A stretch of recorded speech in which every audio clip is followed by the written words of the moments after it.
When you hear the phrase classic Hollywood cinema, you probably think of something that looks like this. A film starring him or her.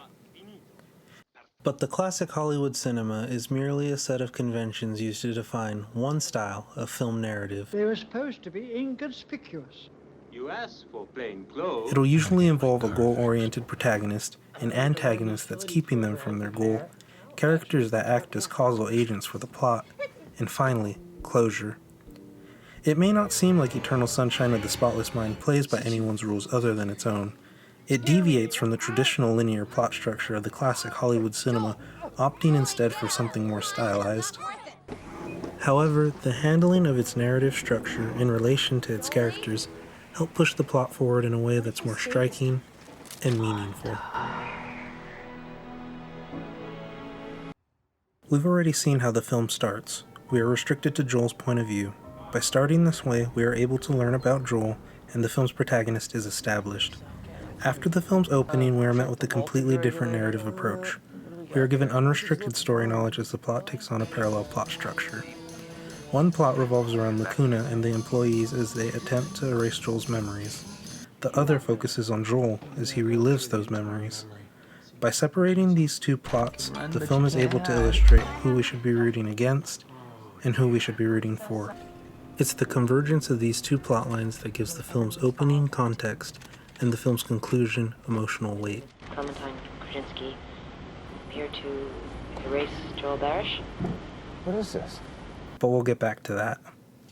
Causality in the classic Hollywood cinema is always driven by the psychological goals of its characters, and it's exactly what this film abides by. We see in early memories of Joel's that he regrets the things that he said. Isn't that how you get people to like you? That he desperately wants to get back together with Clementine. And more than that he still loves her, but she doesn't feel the same.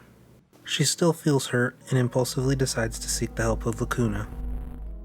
And this provokes Joel to spitefully enlist Lacuna to do the same. Trying to run a reputable business, Lacuna feels the need to oblige Joel by any means. In this way, we can begin to see how the characters' emotions are driving the events on screen. This is especially pertinent when we look at two characters in particular, Patrick and Mary. They are both small characters, but almost more than Joel, they are integral to the progression of the film's plot.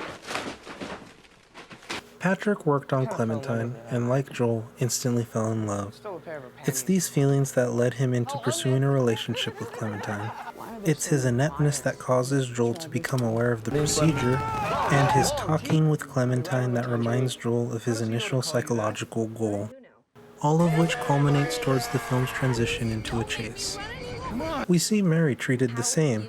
It isn't until she acts on her emotions that we are presented with her big character reveal, that she decides to steal Lacuna's patient files and distribute them to its patients, including Clementine and Joel. Closure. You may argue that their new relationship is rocky because they already know where it will lead. But in the film's final moments, we see them running on the beach, the screen slowly fading to white. We can see from Clementine's hair that this is something from their past, the fading to white reminiscent of something being erased, a slate being wiped clean. We know that their past has no bearing on their future. Now imagine if the film played out linearly. It would have felt more contrived and generic, something we've already seen time and time again. It's only through clever manipulation of the classic Hollywood cinema that writer Charlie Kaufman and director Michel Gondry were able to produce for us a film narrative that feels anything but derivative or conventional. Okay.